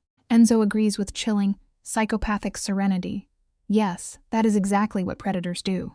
But then we witness a fascinating behavioral pivot. Valentina intervenes. She studies this deeply toxic sibling, a woman who has functioned as a systemic poison, threatening her child. Instead of yielding to the underworld's standard conditioning of immediate lethal violence, Valentina overrides the execution order. She rationally explains to Enzo that terminating Chiara will not erase the profound betrayals or rewrite history they must now somehow manage. Valentina's motivation is rooted in generational trauma prevention. She refuses to let her daughter develop under the psychological shadow of a father who slaughtered family. When Enzo points out Chiara's incurable compulsion to destroy, Valentina designs a far more agonizing punishment. She sentences her sister to total sensory and social isolation, a calculated psychological death, often more devastating than physical execution. Chiara, projecting her own fragile worldview, accuses Valentina of weakness. But Valentina displays ultimate emotional regulation. She asserts that choosing calculated mercy over reflexive vengeance is the true metric of power. She turns to the apex predator, her husband, and issues a directive, testing his absolute submission to her new boundaries. The kingpin complies without hesitation, a rare surrender of control. He orders Chiara transported to a maximum security facility in Sweden for permanent isolation. As the hysterical woman is dragged away, Valentina experiences a massive physiological release of cortisol. The immediate threat is neutralized. We advance the clinical timeline by 6 months to observe the environmental shift in the Carbone estate. The oppressive, hypervigilant atmosphere has been replaced by normative stimuli. The laughter of an infant echoes through the corridors, rewiring the household's baseline anxiety. At the center of this systemic recovery are the parents, who have secretly renewed their marital contracts in a highly insulated, private ceremony. They stripped away the narcissistic supply of a public spectacle, relying on only 2 primary witnesses. It was a behavioral reset, a cognitive commitment to dismantle their dysfunctional patterns. The mob boss swore an oath to abandon his deceptive omissions, cementing the pact with a new symbol of loyalty. Valentina countered with a demand for the cessation of their emotional stonewalling. The recovery phase, predictably, was marked by severe psychological turbulence. The neurobiological scars of profound betrayal do not simply vanish. Valentina frequently experienced acute trauma flashbacks, the phantom aches of a shattered reality. Yet, instead of retreating into defensive isolation, they engaged in active emotional regulation, painfully forging new neural pathways of trust day by day. We observe Valentina entering the nursery, immediately engaging in maternal attachment behaviors. The infant, displaying healthy cognitive development, registers immediate recognition. Valentina gathers the child, relying on olfactory grounding techniques to soothe her own nervous system. Enzo materializes in the periphery, his immaculate presentation juxtaposed against the violent tattoos staining his throat. He notes the child's disrupted sleep cycles, confirming his own state of hyperarousal kept him awake. He moves into their physical space, enveloping his primary attachments in a gesture of possessive protection. He confesses that the silence forces him into heavy, cognitive friction. Calculating the terrifying probability of the catastrophic loss he'd so very narrowly avoided, the kingpin acknowledges his profound behavioral debt. He marvels at Valentina's capacity for cognitive reframing. Her choice to rebuild when cutting ties was the logical survival mechanism. Valentina clinically redirects his projection. She clarifies her motivation was self-directed and child-centric, driven by a psychological need to validate that severe character defects can be corrected. She observes this highly dangerous specimen, a man who dismantled her psyche, and now labors endlessly to reconstruct it. She validates his consistent behavioral modifications, noting that perfection is irrelevant, but persistent effort is the true metric of change. Their physical intimacy is then cheerfully interrupted by the child's incredibly healthy vocalizations. Enzo resorts to mild, affectionate provocation, attributing the infant's demanding nature to the mother. Valentina's genuine laughter serves as an auditory indicator of her reduced cortisol levels. Later, we observe them in a surveillance posture on their balcony, heavily insulated by security parameters and digital monitoring. The environment is clinically stable, a stark deviation from the high lethality chaos of their recent past. Valentina introduces a new stressor into the controlled environment. She reveals that the isolated subject, Chiara, managed to transmit correspondence through official psychiatric channels. The letter contains a predictable, narcissistic maneuver plea for absolution. When questioned on her response, Valentina admits to maintaining absolute silence. She stares at the folded paper, trapped in classic cognitive dissonance.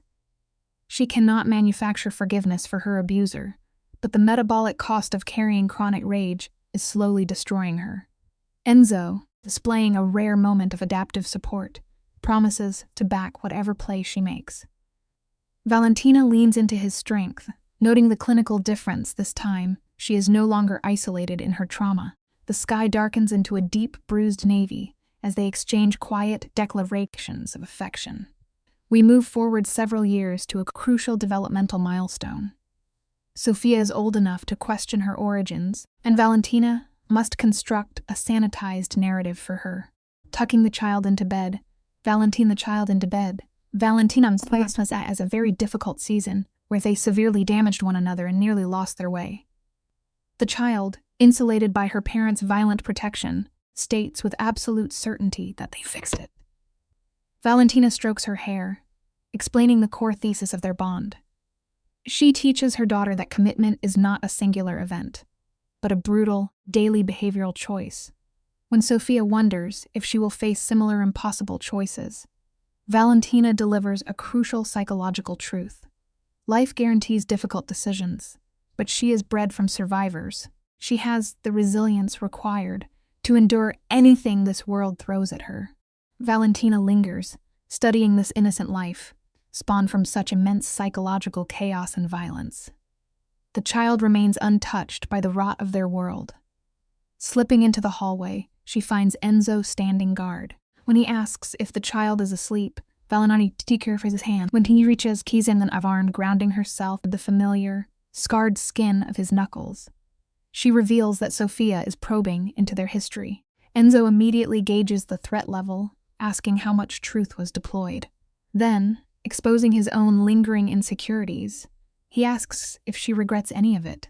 He clarifies that he hates his own betrayal every single day, but asks about their dark, tangled aftermath. She looks at her captor and tells him she regrets nothing about the family they rebuilt from the rubble. Enzo accepts this with a dark smile, asserting that his own behavioral corrections are permanent. They walk down the corridor, passing visual evidence of their curated reality. Photographs of weddings and vacations serve as physical anchors to their shared delusion of normalcy. Valentina pauses, and Enzo instantly pulls her into his chest. He strips away his kingpin armor, thanking her for the unearned clemency she granted him. His voice cracks with genuine emotional weight, as he vows to spend the rest of his natural life paying down an unpayable psychological debt. Pressing her palm to his chest, she registers his steady, rhythmic pulse. That effort, she tells him, is the sole reason she remains. They stand surrounded by an empire constructed on the ashes of profound trauma. Valentina rises to kiss the man who is simultaneously her destroyer and her savior, the ultimate manifestation of Stockholm Syndrome, refined into a functional marriage. As we close this case file together, the lesson here is simple but absolute. There is no magical cure for the damage we carry. True resilience is not about erasing the scars of the past, but making the conscious, daily choice to build something meaningful on top of the ruins. We rarely use the word love in clinical psychology. With Vittorio and Luca, what the public calls devotion is merely the final, calcified stage of Stockholm Syndrome. That brutal betrayal was simply Vittorio, a textbook megalomaniac narcissist, stress-testing his absolute control over his victim. The psychological scars will never truly heal, yet Luca mistakes his severe trauma bond for salvation, returning to his captor endlessly. Tomorrow, the cycle resets again. Luca will wake up and choose the very architect of his ruin, completely convinced it is fate. If there is a life lesson hidden in this case file, it is a quiet one. The most lethal prisons are never made of iron. They are built from our own direct need to find safety in the exact same hands that broke us. One of the most painful lessons from Valentina's story is that betrayal becomes most destructive when it comes from the people closest to us. Valentina is not betrayed by a stranger, a rival, or an enemy outside the family. She is betrayed by her husband, Enzo, and her own sister, Kira. This makes the wound almost unbearable because both relationships are supposed to represent safety. A husband should protect the marriage. A sister should protect the bond of blood and memory.